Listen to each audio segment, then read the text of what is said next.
हमें कोई खतरा तो नहीं है? तुम्हें अपनी नौकरी प्यारी है?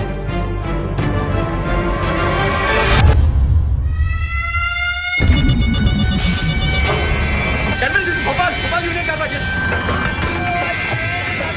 MIC is leaking. All of it. We're not just Carbide, we are Union Carbide. United in our efforts to build a better future for everyone.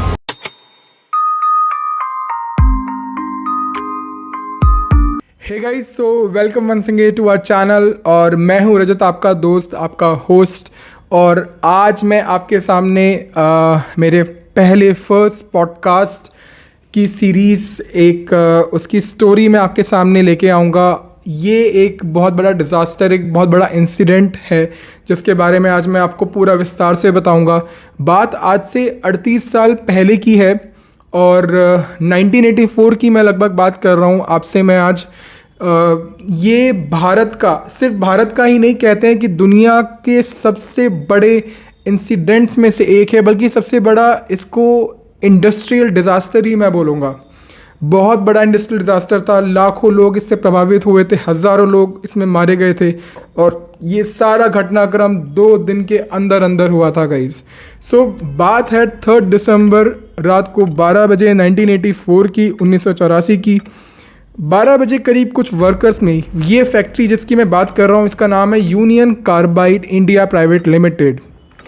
तो ये जो कंपनी थी, जो ये इसकी फैक्ट्री थी, जो इसका प्लांट था, इसमें कुछ वर्कर्स ने ऑब्ज़र्व किया कि गैस उनको एक आंखों में जलन हो रही है, बहुत गैस की स्मेल उनको आ रही है और थोड़ी थोड़ी सांस लेने में प्रॉब्लम उनको हो रही है। इनिशियली उन्होंने जब इसकी इन्वेस्टिगेशन करी, फिगर आउट किया, तो उन्होंने पाया कि MIC नामक एक स्टोरेज टैंक था जो कि एक केमिकल है। तो इस केमिकल के स्टोरेज टैंक से पानी, वाटर लीक हो रहा था और थोड़ी येलो कलर की फ्यूम्स, गैस लीक हो रही थी एयर में, जिसकी वजह से उनको ये तकलीफ़ हो रही थी। उन्होंने अपने सुपरवाइज़र को बताया, जैसा कि हमेशा होता है हर फैक्ट्री में। तो सुपरवाइज़र ने इस पे इतना ध्यान नहीं दिया, उसको भी लगा कि ठीक है, नॉर्मल है, ये फैक्ट्रीज़ में होता रहता है, आम बात है, बहुत बड़ी बात नहीं है। तो फिर वो लोग अपने टी ब्रेक के लिए चले गए। उनका टी ब्रेक था और लगभग 12:45 पे जब वो अपने टी ब्रेक से वापस आए तो वह तब तक उन सब की आँखों में वो जलन, वो बर्निंग सेंसेशन बढ़ चुकी थी और उसके साथ साथ उनको सांस लेने में प्रॉब्लम हो रही थी, खांसी बहुत आ रही थी। कुछ ऐसा लग रहा था कि जैसे उनका पूरा अपर रेस्पिरेटरी ट्रैक्ट जो है वो पूरा ब्लॉक हो चुका था, जिसकी वजह से उनको बहुत प्रॉब्लम हो रही थी, उनकी लंग्स में बहुत प्रॉब्लम होना स्टार्ट हो गई थी। और यहाँ पे ही ये सब नहीं रुका गाइस। वो गैस, कहते हैं लगभग 40 टन वो गैस उस फैक्ट्री से लीक हुई थी, उस टैंक से लीक हुई थी। 40,000 किलो वो गैस लीक होके शहर, आधे से ज़्यादा शहर को अपनी चपेट में वो गैस ले चुकी थी। और क्योंकि रात का टाइम था, लोग सो रहे थे अपने घरों में, किसी को प्रिपेयर होने का, किसी को भी प्रॉपर भागने का, शहर छोड़ने का, कुछ करने का टाइम नहीं मिला। कुछ समझ नहीं आया, लोगों को यही सारी तकलीफ़ शुरू हो गई थी और कुछ समझ नहीं आ रहा था। इसी वजह से भगदड़ हो गई, हॉस्पिटल्स में लाइन लग गई, डॉक्टर भी सिम्टोमेटिक ट्रीटमेंट कर रहे थे, उनको भी समझ नहीं आ रहा था, क्योंकि इसकी जड़ का किसी को पता नहीं था, कहाँ से, किस वजह से ये सब स्टार्ट हुआ है। और क्योंकि ये बहुत बड़े मास लेवल पे, बड़े लेवल पे सब हो रहा था, तो कुछ तो डाउट लग रहा था। तो इस वजह से हज़ारों लोग मारे गए और 5 लाख से ज़्यादा लोग लगभग इससे प्रभावित हुए थे। यस दोस्तों, मैं आपसे बात कर रहा हूँ भोपाल गैस त्रासदी की, जो कि 1984 में दिसंबर के महीने में हुआ था और जिसको दुनिया का सबसे बड़ा इंडस्ट्रियल डिज़ास्टर कहा जाता है। बहुत ही बड़ा डिज़ास्टर था क्योंकि लाखों लोग इससे प्रभावित हुए थे। और आज मैं आपके सामने इसका पूरा विस्तार से ब्यौरा लेके आऊँगा, पूरे घटनाक्रम के बारे में आपको बताऊँगा और साथ में हम ये बात करेंगे कि इसमें ज़िम्मेदार कौन था। क्या वो वर्कर जिम्मेदार थे जो वहाँ पे काम कर रहे थे, या कंपनी के वो ऑफिशियल्स, वो लीडर जिम्मेदार थे, या फिर गवर्नमेंट ऑफिशियल्स इसके लिए जिम्मेदार थे? कौन जिम्मेदार था इसकी, इन सब के लिए जो इतना बड़ा हादसा हुआ था, ट्रेजेडी, त्रासदी जो हुई थी, तो इसी के बारे में हम बात करेंगे गाइस। बने रहिए, जुड़े रहिए हमारे। शहर खांस रहा था, शहर दर्द के मारे चीखना चाहता था। About 40 tons of gas leaked from the Union Carbide factory. The consequences were catastrophic. Official estimates suggest some 5,000 people died. As the gas cloud condenses, it sinks to ground level.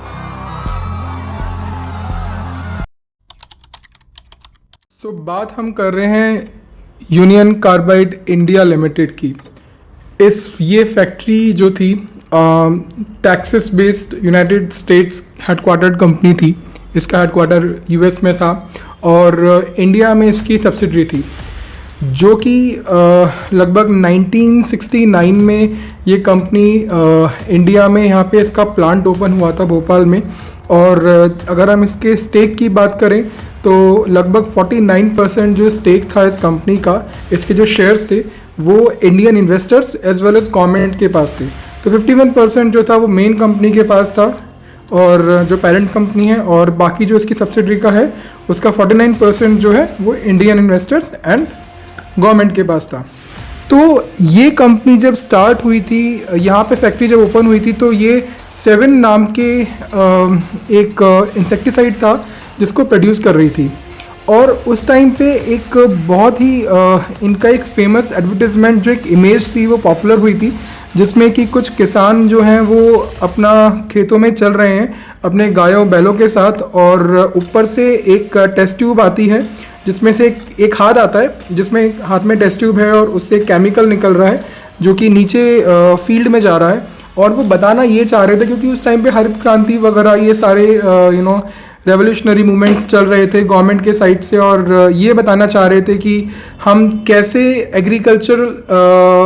Agriculture में हम किस type का revolutionary development हम करना चाहते हैं, science की मदद से कैसे हम न्यू टेक्नोलॉजीज़ के थ्रू हम आने वाली जो फसलें हैं, जो वेजिटेशन है, उसको कैसे हम इंक्रीज करेंगे, कैसे उसकी ग्रोथ एनहेंस करेंगे। तो ये सारा इनका मोटिव था। ये प्लांट ओपन हुआ था भोपाल में, तो 7 जो मैंने आपको बताया 7 नाम से जो ये प्रोड्यूस हो रहा था इंसेक्टिसाइड, इसको बनाने के लिए MIC, जिसको बोलते हैं मिथाइल आइसोसाइनाइड। सो मिथाइल आइसोसाइनाइड जो है MIC, ये एक बहुत ही खतरनाक केमिकल होता है। बेसिकली इस केमिकल का जो यूज़ होता है वो अपने रबड़ वगैरह और जो एडेसिव, जो चिपचिपे पदार्थ होते हैं, इनको बनाने के लिए किया जाता है, बट ये बहुत ज़्यादा खतरनाक केमिकल होता है। तो इसी की मदद से 7 नाम के इंसेक्टिसाइड को बनाया जाता था उस फैक्ट्री के अंदर। अब जो सबसे बड़ा मैं कहूँगा रेड फ्लैग जो आया इस पूरे घटनाक्रम में, ये कंपनी उस टाइम पे बहुत लॉस में चल रही थी, क्योंकि और भी काफ़ी इंडियन कंपनीज मार्केट में आ गई थी जो कि अपने इंसेक्टिसाइड्स कम प्राइस में लेके आ रही थी। अच्छा, इसके ज़्यादा प्राइस होने का रीज़न था क्योंकि जो MIC केमिकल था ये इम्पोर्ट होता था डायरेक्टली इंडिया में, ये इंडिया में प्रोड्यूस नहीं होता था। और उस टाइम पे जब ये प्रोड्यूस नहीं होता था तो ऑब्वियसली बात है कॉस्ट भी 7 की थोड़ी ज़्यादा थी कंपैरेटिवली जो अदर कॉम्पिटिटर्स थे। अब क्योंकि इस कंपनी को, इसकी सब्सिडरी को बहुत लॉस होने लगा, तो इन लोगों ने प्लान किया कि क्यों ना थोड़ी कॉस्ट कटिंग की जाए, क्योंकि इनको 7 की प्राइस को रिड्यूस रखना था मार्केट के कंपैरिजन में, और इसके लिए इन्होंने कॉस्ट कटिंग करना स्टार्ट की। इन्होंने वर्कर्स हटाए, वर्कर्स का जो है वो रिड्यूस किया साइज़। उसके साथ साथ इन्होंने बहुत चीप माल, सस्ते माल, जैसे सपोज कोई पाइप ख़राब हो रहा है, मैं एग्जांपल दे रहा हूँ कि कोई अगर पाइप भी ख़राब होता है तो अगर उसको रिप्लेसमेंट की ज़रूरत है तो रिप्लेसमेंट की जगह ये लोग उसको बहुत ही सस्ते माल के साथ या तो उसको रिपेयर करते थे, रिप्लेस भी करते थे, तो बहुत ही घटिया माल उसमें यूज़ करते थे। तो इस तरीके से सारा ये घटनाक्रम उस समय चल रहा था 1980s में। इंडिया में अब MIC को प्रोड्यूस किया जाने लगा। गवर्नमेंट ने कुछ गाइडलाइंस भी इसके लिए जारी किए थे कंपनी को कि किस टाइप के आपको कंप्लायंस, सेफ्टी स्टैंडर्ड्स आपको यूज़ करने हैं, कैसे सेफगार्ड आपको यूज़ करने हैं, इवैक्यूएशन प्लान पूरा तैयार होना था। तो गवर्नमेंट ने सारा इसके बारे में चेताया था कि क्या क्या आपको करना चाहिए और क्या ज़रूरी चीज़ें हैं, लेकिन ऐसा कुछ भी नहीं किया गया। कोई इवैक्यूएशन प्लान प्रिपेयर नहीं किया गया इसके लिए, ना कोई सेफ्टी गाइडलाइंस इसके लिए फॉलो की गई। इनफैक्ट आप लोग जो भोपाल में रह रहे लोग थे उनका तो भूल जाइए, जो वर्कर्स थे वर्कर्स को भी नहीं पता था, काफ़ी वर्कर्स को वहाँ पे पता ही नहीं था कि MIC नाम का केमिकल वहाँ पे प्रोड्यूस किया जा रहा है। ये छुपाया गया भोपाल के लोगों से और वहाँ के वर्कर्स से, और कोई सेफ्टी स्टैंडर्ड नहीं वो था। और वहाँ पे 1981 में एक हादसा हुआ बहुत बड़ा। 1981 में MIC लीक करती है, ये हादसा हुआ था। तो ये एक सेकंड रेड फ्लैग था। पहला रेड फ्लैग था MIC को प्रोड्यूस करना, और सेकंड रेड फ्लैग ये था कि जो MIC लीक हुई थी। ओके, लीक होने के साथ साथ एक और जो थी बुरी न्यूज़ जो आती है, गैस लीक होती है, उसी टाइम 2-3 वर्कर्स की मौत हो जाती है।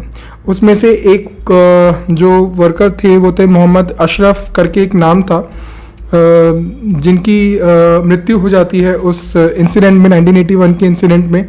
और 1982 में इसके रिगार्डिंग काफ़ी प्रोटेस्ट भी हुआ था। जो वहाँ के यूनियन ट्रेडर्स जो थे, जो वहाँ पे कुछ संस्थाएं थी, वो सामने आई और उन्होंने इसका काफ़ी विरोध प्रदर्शन किया था, क्योंकि बहुत ख़तरनाक केमिकल था जो सेवन इंसेक्टिसाइड को प्रोड्यूस करने के लिए इस्तेमाल किया जा रहा था वहाँ फैक्ट्री में। और बहुत कुछ होने के बाद भी, इतना प्रोटेस्ट होने के बाद भी कुछ खास इसका रिज़ल्ट निकला नहीं। हालांकि इन सब में एक शख्स बहुत ज़्यादा इंटरेस्टेड भी था और कंसर्न भी था, जिसकी मैं बात कर रहा हूँ आपसे, मोहम्मद अशरफ।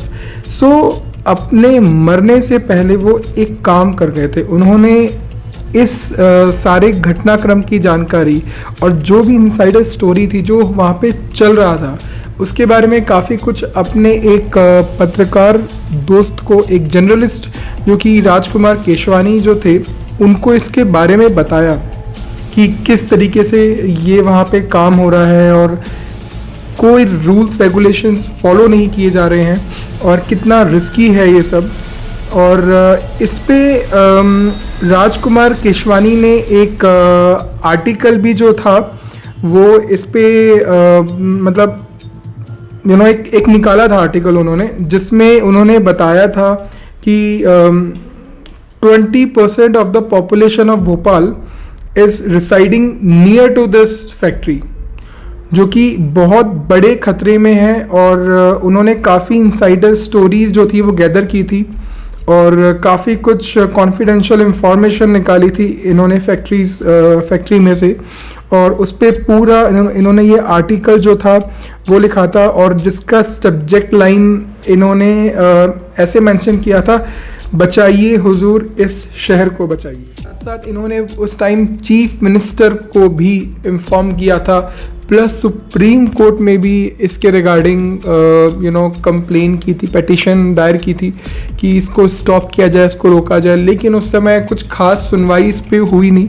कुछ खास एक्शन हुआ नहीं। चीफ मिनिस्टर के साइड से भी कुछ ऐसा बयान नहीं आया, ना सुप्रीम कोर्ट से कुछ ऐसा वर्डिक्ट आया इसके रिगार्डिंग। यूनियन कार्बाइड में मैंने 1971 में नौकरी शुरू की थी। तब यहाँ कुछ पौधों के अलावा कोई चीज नहीं थी। 1983 आते आते हमने इस जगह पर भारत का एक सबसे सक्षम और सुरक्षित रासायनिक संयंत्र तैयार कर दिया था। लेकिन कुछ समय से मानकों में गिरावट आती जा रही थी और मुझे एक से दूसरे विभाग में भेजा जा रहा था। मैं सेफ्टी विभाग में था, जहां से मेरा तबादला मेंटेनेंस में कर दिया गया। मैंने कहा अब बहुत हो गई नौकरी छोड़ते समय मैंने मैनेजमेंट को बताया कि अगर वो ध्यान नहीं देंगे तो परेशानी में पड़ जाएंगे। राजकुमार केशवानी जो थे वो बहुत इंटेलिजेंट थे।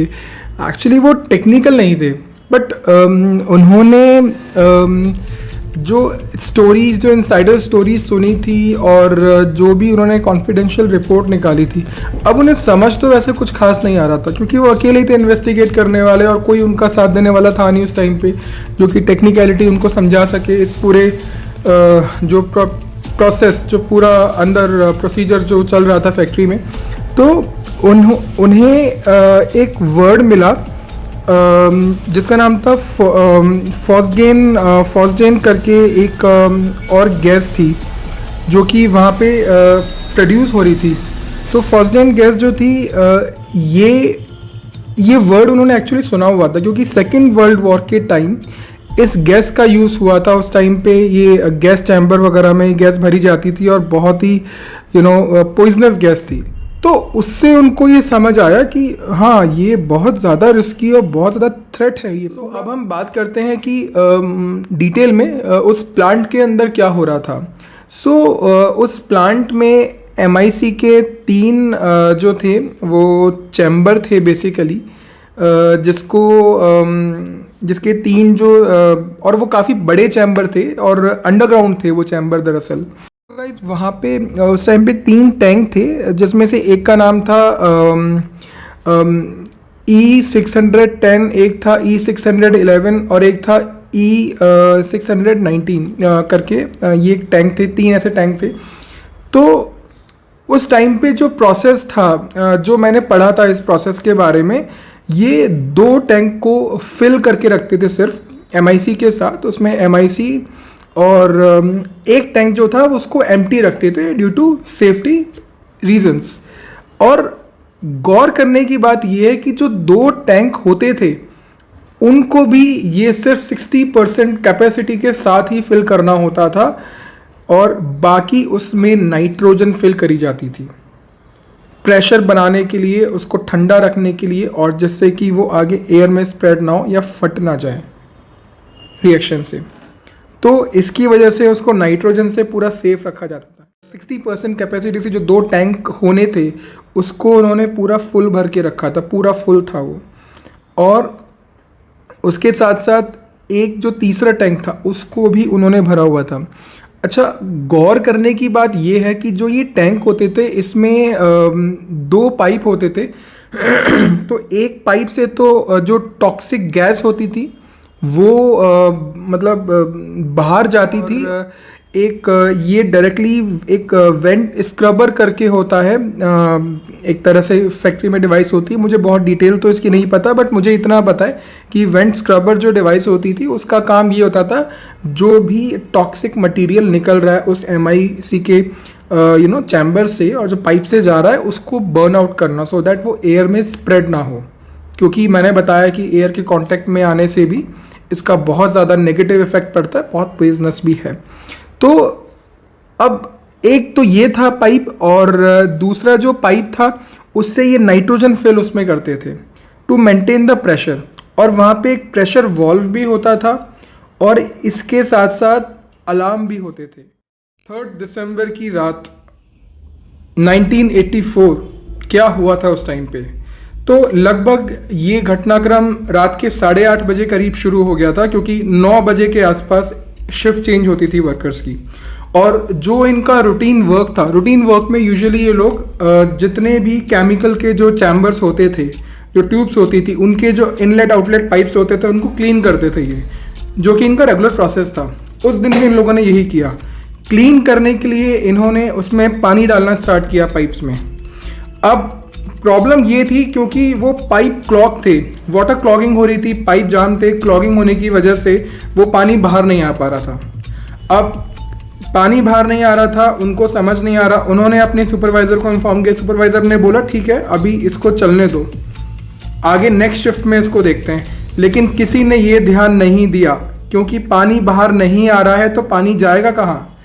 पानी अंदर जाएगा, चैम्बर के अंदर जाने लगा। अच्छा, यहाँ पे एक स्लिप ब्लाइंड नाम से एक प्लेट टाइप होती है, सर्कुलर कलर की प्लेट होती है, सर्कुलर प्लेट होती है। तो वो प्लेट नॉर्मली उन पाइप्स में लगाई जाती थी, कि स्पेशली प्रोटेक्शन प्लेट होती थी, जिससे कोई भी मतलब वाटर वगैरह, पानी या कुछ भी लिक्विड जो भी है वो अंदर चैम्बर के अंदर ना जाए ऐसे। तो क्लीन करते टाइम उनको ध्यान देना चाहिए था कि वो स्लिप ब्लाइंड है कि नहीं। वो स्लिप ब्लाइंड नहीं थी उस टाइम पे गाइस, और इस वजह से पानी जो था वो रिवर्स फ्लो करने लगा, वो चैम्बर के अंदर जाने लगा पानी। और ऐसे करते करते वो पानी से चैम्बर भरने लगा, और उसमें ऑलरेडी 35 टन के आसपास उस टाइम पे, कहते हैं 35 टन के अराउंड उसमें MIC केमिकल ऑलरेडी था। अब जैसा कि आपको मैंने बताया था कि नाइट्रोजन से उसको ठंडा रखा जाता था, क्योंकि रिएक्शन बहुत ज़्यादा होता था और गर्मी बहुत पैदा होती थी, और पानी से वो गर्मी और तेज़ पैदा होती थी, रिएक्शन उसका अपोजिट होता था। तो नाइट्रोजन उसमें कम हो गई थी, नाइट्रोजन भी मेंटेन नहीं थी प्रॉपर, उनका जो कूलिंग सिस्टम, कूलिंग प्लांट था वो भी प्रॉपर वर्क नहीं कर रहा था, वो भी बंद था एक तरह से उस दिन। टैंक में पानी पहुंचने के बावजूद हालात पर काबू पाया जा सकता था। MIC को ठंडा रखा जाना जरूरी है, इसलिए इसके टैंक कंक्रीट के बंकर में रखे गए थे ताकि मध्य भारत की तीखी गर्मी उनका कुछ बिगाड़ न सके। इसके अलावा ठंडा करने के लिए एक संयंत्र भी लगाया गया था जिसे रेफ्रिजरेशन प्लांट से कंट्रोल किया जाता था, लेकिन शीर्ष प्रबंधन के फैसले के बाद ये बंद पड़ा था। दुर्घटना के समय तो बंद था ही, पर इसके पहले से ही मई 84 में इसको पूरी तरह बंद कर दिया गया था। इसमें जो टैंक के अंदर फ्रीऑन होती है वो भी निकाल ली गई थी, तो इसको बोलते परमानेंट इसको बंद कर दिया था इन्होंने। रेफ्रिजरेशन का स्विच बंद करना पागलपन था।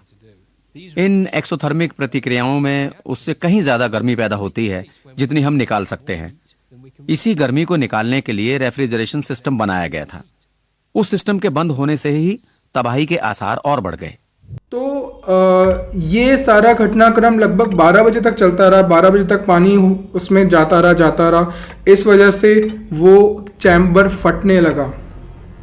कहते हैं कि जो कंक्रीट की जो दीवारें हैं, जो ऊपर जो दीवार थी वहाँ उसमें क्रैक आने लग गए, और वहाँ पे जो वर्कर्स थे उनको आँखों में जलन होना, उनको सांस लेने में तकलीफ, खांसी आना, ये सारे सिम्टम्स स्टार्ट हो गए।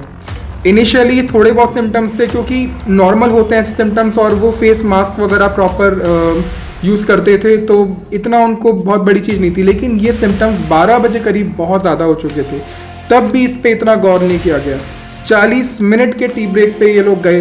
ब्रेक से जब आए तब तक लगभग सब कुछ ख़त्म हो चुका था। वो एक तरह से चैम्बर फट गया था, वो क्रैक बढ़ गए थे, कंक्रीट की दीवार टूट गई थी, और जितना भी जो भी सारी जो एयर बनी थी, जो रिएक्शन से MIC, मिथाइल आइसोसाइनाइड और वाटर की रिएक्शन से जो गैस बनी थी, वो जहरीली गैस वेंट स्क्रबर के एग्जॉस्ट से होती हुई, क्योंकि प्रोसेस यही था, वेंट स्क्रबर से ही वो गैस जानी होती है। वेंट स्क्रबर में बर्न आउट होके 3 स्टेजेस में बर्न होके और फिर फ्रेश एयर एक तरह से कन्वर्ट होके वो एग्जॉस्ट होके जाती थी। लेकिन क्योंकि वेंट स्क्रबर बंद था, इस वजह से वो एयर डायरेक्टली एग्जॉस्ट से होती हुई बाहर हवा में मिलने लगी और पूरे वातावरण को कंटैमिनेटेड करने लगी। तो यही हुआ उस दिन 1 बजे लगभग पूरे फैक्ट्री में, भोपाल में सब जगह अफरा तफरी मच गई, हाहाकार मच गया।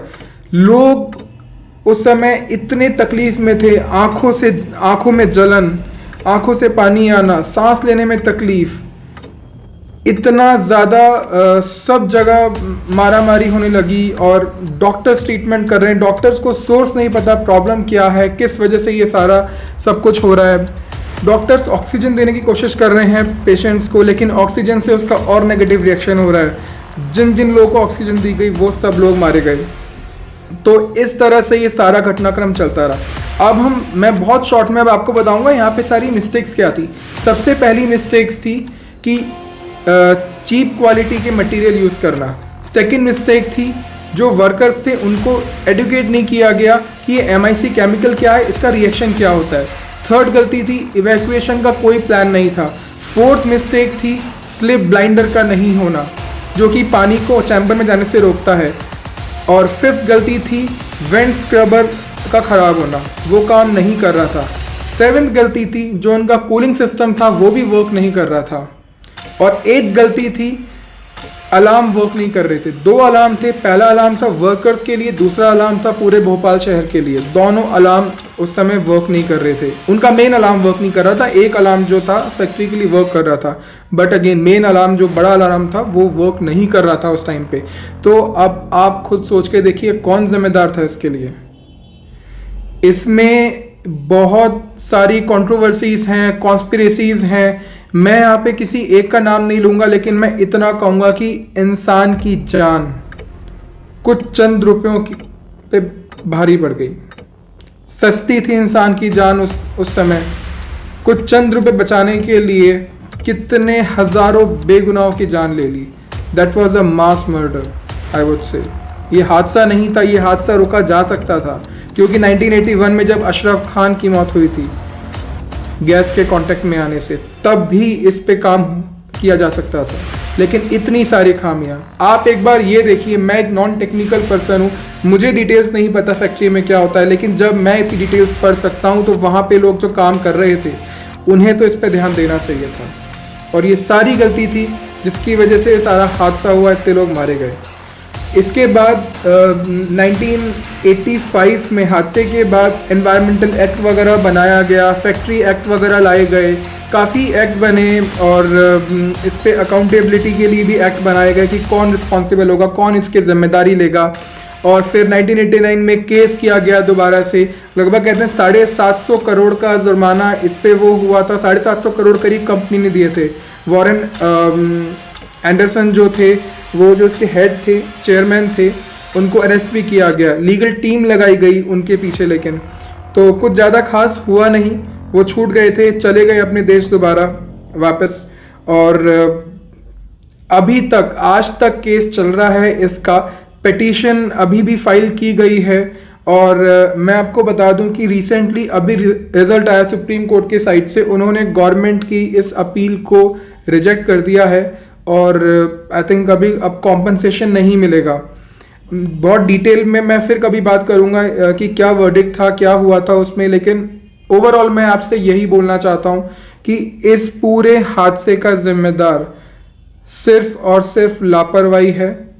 उस समय जो ध्यान नहीं दिया गया, अगर राजकुमार केशवानी जिन्होंने इतना सब कुछ डिटेक्ट कर लिया था, अगर एक बार गौर किया होता तो हम इन सब हादसों को रोक सकते थे। 5000 करीब लोग मरे थे और 5 लाख से ज्यादा लोग इससे अफेक्ट हुए थे, और कहते हैं उसका आज तक उसका असर दिख रहा है। तो गाइज, आई होप आप लोगों को ये इंसिडेंट, जो डिजास्टर जो मैंने आपको बताया, आपको समझ आया होगा, आपको अच्छा लगा होगा।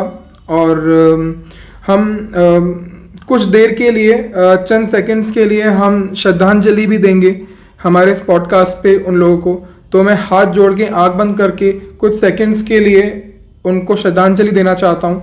आप प्लीज़ मेरा साथ दीजिए इसमें।